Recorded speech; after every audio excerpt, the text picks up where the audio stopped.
డిబేట్లో ప్రస్తుతం మనతో పాటు పార్టిసిపేట్ చేస్తున్నారు రాజకీయ విశ్లేషకులు కట్టా కార్తిక్ గారు. ఆయనతో మాట్లాడదాం. నమస్తే అండి కార్తిక్ గారు. నమస్కారం అండి. కార్తిక్ గారు, అసలు దేవుని సొత్తు, దొంగతనం, చిన్న చోరీ ఇలాంటి మాటలు మాట్లాడడం అనేది అసలు ఎంతవరకు సమంజసము? అంటే ఇప్పుడు దేవుడి మీద కానీ, అంటే శ్రీవారి మీద కానీ, లేకపోతే శ్రీవారి హుండీ మీద కానీ అంత చిన్న చూప ఏంటి? మీరు అడిగింది చాలా సమంజసమైన ప్రశ్న. సహజంగా ఏ హిందువుకైనా వచ్చేటువంటి సహజమైనటువంటి అనుమానం ఇది. ఇక్కడ జగన్మోహన్ రెడ్డి గారు చెప్పింది యాస్టీగా తీసుకుంటే 9 నోట్లు, $9, $9 అంటే 72,000 అని చెప్పారు. మరి ఏ దేశంలో $9 ఈక్వల్ 72,000 నాకు తెలియదు. మన భారత కరెన్సీ ప్రకారం పరకామని చోరీ జరిగినప్పుడు $9 విలువ $810 మాత్రమే. కానీ అతను దొంగలించింది $900. 9 నోట్లు, ఒక్కొక్క నోటు వాల్యూ $100 అంటే $900. అంటే అప్పుడు వాల్యూలో 72,000 మన కరెన్సీ వాల్యూ. 72,000 దొంగతనం చేశాడని చెప్పి అతని మీద కేసు నమోదైంది. 72,000 దొంగతనం చేసినటువంటి వ్యక్తి 14 కోట్లు కట్టి కేసును రాజీ కుదుర్చుకున్నాడు. ఒక మాజీ ముఖ్యమంత్రి, ఒక పార్టీకి అధినేత అయ్యుండి చెప్పాల్సింది, మాట్లాడాల్సింది ఏంది? 72,000 దొంగతనం చేసి 14 కోట్లు ఫైన్ కట్టడానికి అతనికి ఏమన్నా పిచ్చా? అతనికి సపోర్ట్ చేస్తున్న జగన్మోహన్ రెడ్డి గారికి పిచ్చా? దాన్ని నన్నే మనకు పిచ్చా? ఎవరైనా 72,000 దొంగతనం చేసి 14 కోట్లు కడతారండి? ఒక మామూలుగా ఒక మాజీ ముఖ్యమంత్రి అయ్యింది ఆయన అడగాల్సింది ఏంది? ఒక సామాన్య టీడీడీ ఎంప్లాయీకి 14 కోట్ల డబ్బులు ఎక్కడి నుంచి వచ్చాయి? ఒక 25,000 శాలరీ తీసుకునే రవికుమార్ అనే వ్యక్తికి 14 కోట్లు కట్టే స్తోమత ఎక్కడి నుంచి వచ్చింది? ఒకవేళ అతనికి వాళ్ళ తాతలు తండ్రులు సంపాదించే ఆస్తి ఉందనుకోండి, అంత ఆస్తి ఉందనుకోండి, దేవుడి సొమ్ము 72,000 కోసం కకృతి పడతాడా? అందులో దేవుడి సొమ్ము, దేవుడు అంటే భయమో భక్తి ఉంటది కదా. దేవుడు సొమ్మును దొంగిలించడానికి సిద్ధపడ్డాడు అంటే అన్ని కోట్లు ఉన్నోడు సిద్ధపడతాడా? ఇప్పుడు అతని దగ్గర అన్ని కోట్లు ఉన్నది నిజమా? 72,000 మాత్రమే దొంగతనం చేసింది నిజమా? ఏది నిజం? జగన్మోహన్ రెడ్డి గారు ఖచ్చితంగా సమాధానం చెప్పాలి.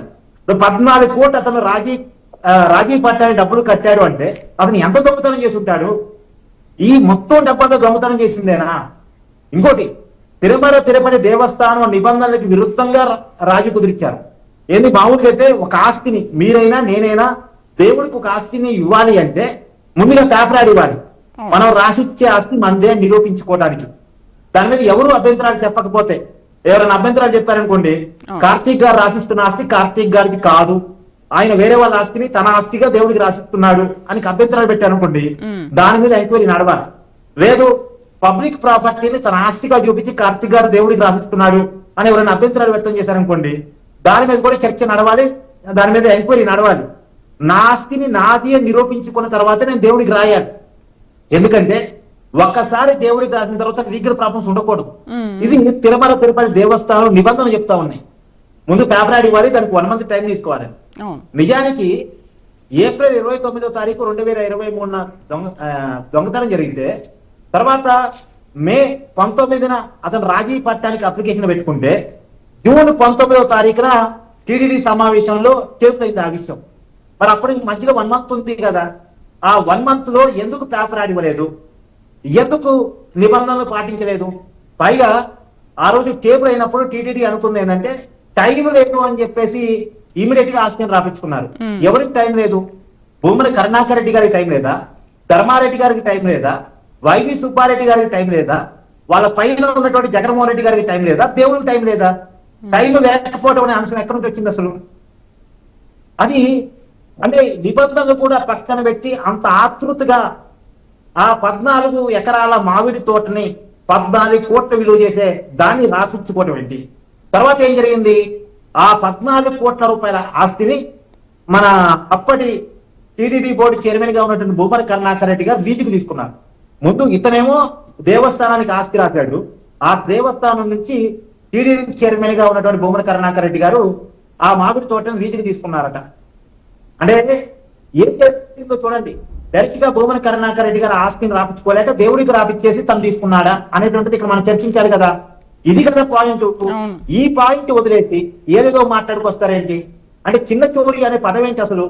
జగన్మోహన్ రెడ్డి గారి మీద 2011లో 42,000 కోట్ల రూపాయల అక్రమాస్తులు తండ్రి అధికారాన్ని అడ్డం పెట్టుకుని సంపాదించాలని కేసులు ఉన్నాయి కాబట్టి ఆయన కేసులతో పోల్చినప్పుడు ఇది చిన్న కేసుగా అనిపించవచ్చు, చిన్న చోరీగా అనిపించవచ్చు.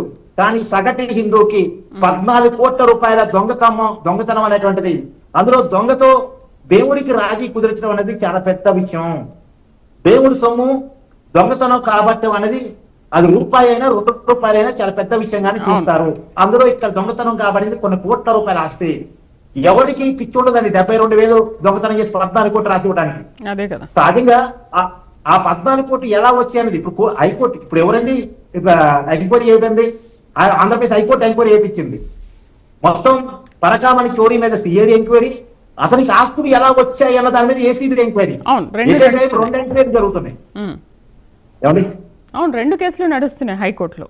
ఇప్పుడు 9వ తేదీన తెలుస్తుంది కదా దాని గురించి కూడా. ఈ 2 ఎంక్వైరీలో హైకోర్టు ఆదేశం మనకి వేశారు.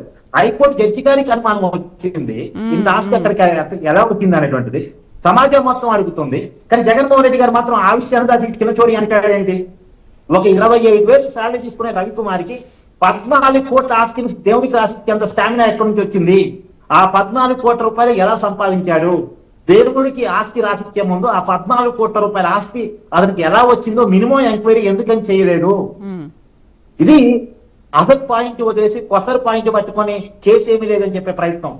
ఇది నాకు తెలిసి ఈ దేశంలో ఒక దొంగతనాన్ని ఓపెన్ గా సమర్థించే రాజకీయ నాయకుడు జగన్మోహన్ రెడ్డి గారేనేమో. ఇంకెవరు ఇలా సమర్థించారు? మరి ఇంత ఓపెన్ గా సమర్థిస్తారా? అంటే గతంలో తిరుమల తిరుపతి లడ్డూలో కలిసింది అంటే అదొక చిన్న కేసు. లేదు దేవుడి సొమ్ము దొంగతనం చేయబడిందంటే చిన్న కేసు. అంటే ఏంటి అంటే నిజానికి ఇప్పటికే జగన్మోహన్ రెడ్డి గారి మీద ఉన్న అనుమానాలు ఏంటండి? జగన్మోహన్ రెడ్డి గారి అయ్యాలో దేవాలయాల మీద దాడులు జరిగినాయి, దేవుడి విగ్రహాల మీద దాడులు జరిగినాయి. ఎప్పుడు జగన్మోహన్ రెడ్డి గారు సతీ సమేతంగా వెళ్లి పత్తి వస్త్రాలు దేవుడు సమర్పించలేదు. తర్వాత ఎప్పుడు ఎవరు తన ప్యాలెస్ లోనే తిరుమల సెట్ చేయించుకున్నారు.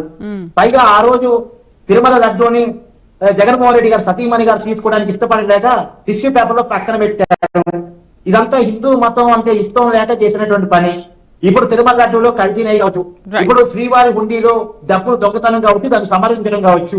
ఇవన్నీ హిందూ ఈదం మీద కావాలని చేసిన కుట్ర. డబ్బుల కోసమే కక్కుర్తి పడి ఉంటే వేడి మీద కుంభకోణాలు చేస్తారు. కానీ దేవుడితో ఎవరు పెట్టుకోరండి. దేవుడి సొమ్మును తినాలని ఎవరు అనుకోరు. ఒకవేళ ఎవరైనా బయట అక్రమంగా సంపాదించడంలో కూడా దేవుడికి తృణమో ఫలం ఇచ్చి మా పాపాలు క్షమించని అడుగుతాడు తప్పు చేసిన వాడు కూడా. కానీ దేవుడి సొమ్మునే తినేయాలనే వాడు ఎవరు ఉంటాడు? దేవుడు అంటే భయం లేనివాడు, భక్తి లేనివాడు తప్ప. కానీ అడ్డగోలుగా ఇలా చేశారు అంటే ఇది హిందూ యుగమే జరిగిన కుట్ర. డబ్బుల కోసం జరిగిన కకృతి కూడా కాదు, కావాలని శ్రీవారిని అపచారం చేయాలని చేసినటువంటి కుట్రగా కనపడతా ఉంది. ప్రపంచంలో ఉన్న ప్రతి హిందువు కూడా అత్యంత పవిత్రంగా కొలిచేటువంటి దేవుడు శ్రీ వెంకటేశ్వర స్వామి. ప్రతి ఒక్కరితో కూడా జీవితంలో ఒక్కసారైనా తిరుమల కొండెక్కి శ్రీవారిని దర్శించుకోవాలి అనుకునే పవిత్రమైనటువంటి స్వామి. కలియుగ దైవం మనకి. అలాంటి స్వామి దగ్గర ఇలాంటి అపచారాలు జరిగాయి అంటే ఎంత దారుణం అనేటువంటిది అందరూ ఆలోచించుకోవాలి. రైట్, మనతో పాటు బత్తిన మధుబాబు గారు, ఉమ్మడి చిత్తూరు జిల్లా ఉపాధ్యక్షులు జనసేన నుంచి, అలాగే ఆర్య అజయ్ కుమార్ గారు, వైసీపీ